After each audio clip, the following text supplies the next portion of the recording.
Jadi di video kali ini kita bakalan kembali ke masa lalu untuk membahas sebuah motherboard yang sangat-sangat laku pada saat itu, yaitu soket 775. Halo bapak-bapak para pengguna teknologi dan internet, selamat datang di channel Dimstek. Dan hari ini kita bakal membahas tentang Intel LGA 775. Nah, sebelum itu, apakah kalian tahu Intel 775 adalah Intel yang menggunakan sistem LGA atau Land Grid Array pertama untuk Intel ya teman-teman. Dan soket ini adalah soket untuk mengganti soket 478 milik Pentium 4 ya teman-teman. Kompatibilitas untuk motherboard ini sangat-sangat mencukupi pada saat itu ya teman-teman. Dan soket ini bertahan dari 2004 hingga 2011 dan bertahan 7 tahun ya teman-teman. Nah, jadi mari kita bahas tentang Intel soket 775. Intel soket 775 adalah soket pengganti untuk soket 478 milik Pentium 4 ya teman-teman. Motherboard ini itu support dengan Intel Pentium 4, Pentium Dual Core, Pentium 4 Extreme Edition, Core 2 Duo, Core 2 Quad hingga Core 2 Extreme ya teman-teman. Dan juga ada beberapa motherboard yang bisa di mod BIOSnya untuk memasukkan Intel Xeon ya teman-teman, atau prosesor untuk server ya teman-teman. Jadi jika kalian ingin membeli soket 775, ada beberapa hal yang kalian perlu ketahui ya teman-teman. Yang pertama, itu soket 775 itu ada beberapa macam ya teman-teman. Nah, yang paling sering dijumpai adalah soket 775 chipset G31 dan chipset G41. Apa perbedaan dari chipset G31 dan G41? Mari kita zoom ya teman-teman. Baik, jadi sekarang kita bakal membahas tentang Intel soket LGA 775 chipset G31 ya teman-teman. Di sini saya sudah punya Cortex Pro G31 ya teman-teman. Jadi di sini Intel soket 775 itu memiliki slot PGA ya teman-teman. Apa itu slot PGA? Nah, slot PGA itu adalah slot yang dimana pin itu berada di motherboard ya teman-teman. Nah, jika kita angkat prosesor ini, nah, kalian bisa lihat duri-duri ini adalah LGA, ini adalah pin ya teman-teman. Jadi Land Grid Array itu adalah pin yang berada di motherboard ya teman-teman. Kemudian kita bahas untuk soketnya teman-teman. Di sini soket 775 itu hanya support Pentium 4 hingga Core 2 Extreme ya teman-teman. Jadi di sini kita sudah ada Core 2 Quad Q8300 ya teman-teman. Nah, di sini jika kita lihat di belakangnya itu dia petak ya teman-teman. Nah, di sini untuk bagian tengah ini dia petak ya teman-teman. Nah, jadi ini petak ini itu akan sejajar dengan petak yang ini ya teman-teman.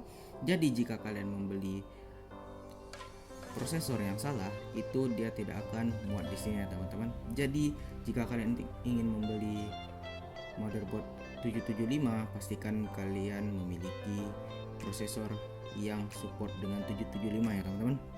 Nah, kita juga bisa lihat dari sisi sebelah sini, sebelah sini dan juga di sebelah sini itu ada di sini ya teman-teman.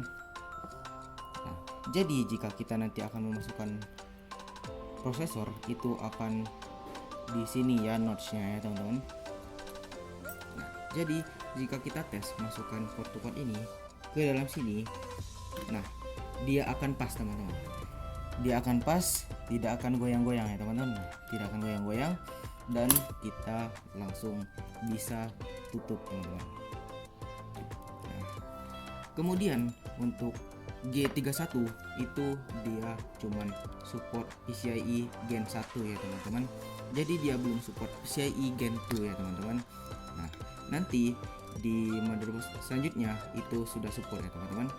Kemudian untuk G31 itu dia cuman support DDR2 RAM-nya ya teman-teman. Nah, di sini itu cuman support DDR2 1 GB ya teman-teman. Jadi dia itu maksimalnya cuman 4 GB ya teman-teman. Jadi tidak bisa lebih, tidak bisa 8 GB, 6 GB, 12 GB, 16 GB, 32 GB dan lain-lain ya teman-teman. Nah, kemudian bisa kita lihat di bagian sini. Nah, dia belum support untuk HDMI ya teman-teman. Jadi di sini dia cuma support untuk desktop dan desktop out ya teman-teman. Nah, di sini LAN-nya itu lumayan bagus ya teman-teman. Dan di sini kalian lihat dia belum support USB 3.0 ya teman-teman. 3.0 ya teman-teman. Nah, kemudian di sini dia letak untuk CMOS itu berada di dekat soketnya ya teman-teman. Sedangkan untuk G41 nanti tepatnya berbeda lagi ya teman-teman. Itu adalah Intel G31 ya teman-teman. Oke, jadi di sini kita sudah ada soket 775 chipset G41 ya teman-teman. Perbedaannya adalah dari tempat RAM ya teman-teman, atau support RAM-nya ya teman-teman. Di sini dia sudah support RAM DDR3 1066 ya teman-teman. Nah, dia juga bisa di overclock menjadi 133 ya teman-teman. Nah, di sini dia sudah DDR3 teman-teman. Dan di sini dia sudah support PCIe Gen 1 dan Gen 2 ya teman-teman, atau generasi 1 dan generasi kedua. Jadi ini sudah support sampai ke paling mentok GTX 750 Ti atau GTX 650 Ti ya teman-teman. Nah, jika di atas itu kemungkinan dia bakalan bottleneck ya teman-teman. Kalian bisa lihat untuk di sini dia sama ya teman-teman.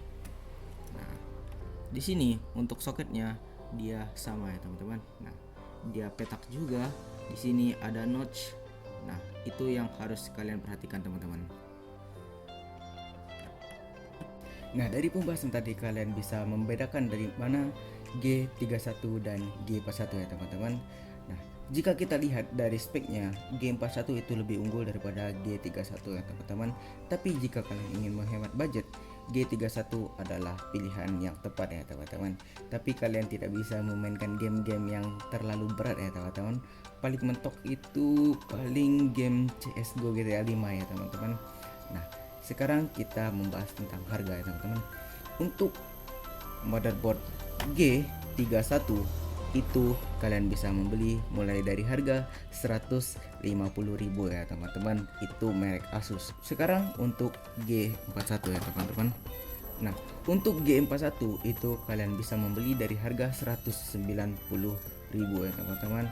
G41 itu tentu saja lebih mahal ya teman-teman, karena fitur-fitur yang diberikan sudah sangat-sangat unggul ya teman-teman. Dan sekarang motherboard G41 itu lumayan mahal lah ya teman-teman, karena Bitcoin dan orang-orang itu masih mau rakit PC tapi dengan komponen jadul dan kualitas yang mantul ya teman-teman. Motherboard ini sangat saya sarankan untuk kalian yang ingin merakit PC dengan harga 1 jutaan ya teman-teman, karena fitur yang telah diberi itu sangat unggul. Dan untuk G41 ini bisa kalian up sampai 8 GB. Jadi kalian bisa memainkan game triple A mungkin ya teman-teman. Untuk triple A itu paling mentok 30 fps mungkin ya teman-teman. Nah, jadi dengan pembahasan ini saya harap kalian bisa membedakan mana G31 dan G41. Dan jika kalian ingin merakit PC 1 jutaan, ini motherboard adalah pilihan terbaik ya teman-teman. Jadi jangan sampai ketipu untuk G31 ya teman-teman. Terima kasih yang sudah menonton. Jangan lupa like, comment, dan subscribe. Saya Dimas undur diri sebagai host di sini. Bye bye.